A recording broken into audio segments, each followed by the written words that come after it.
لا بالعكس، في علاقات بتبقى احسن ان انتي مش كل حاجه تقولي، صح.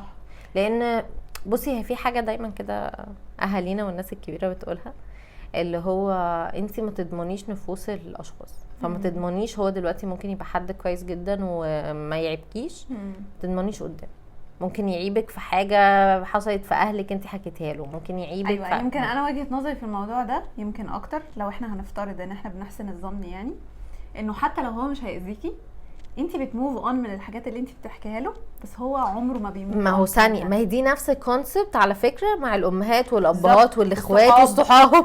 ايوه ان انت مثلا انا ما اجيش اقول صاحبتي دي بتعمل كذا وكذا وكذا قدام ماما عشان ماما هتشيل انا هسامحها، ده هيحصل. لا انا في ده معاكي مليون في المية.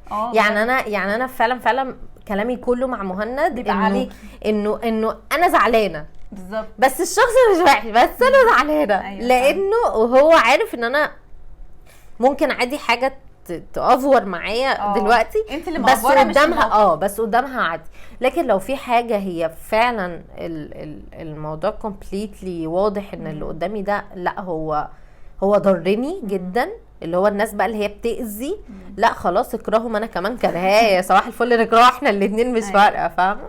ايوه فعلا. انا بحس اللي هو لو انا جيت لينا بتحبني قوي وانا جيت غصب عني هتأثر، انا هتحمق لها قوي. يا بنتي انت لو جيتي قلتي لي واحده صاحبتك مثلا قالت لك كذا كذا كذا، انا هفضل اللي هو كل ما اشوفها اصغر لها، اللي هو انت تكلمي صاحبتي كده انت مجنونه. فعلا. فعشان كده فعلا في حاجات ما ينفعش تتحكي. ماما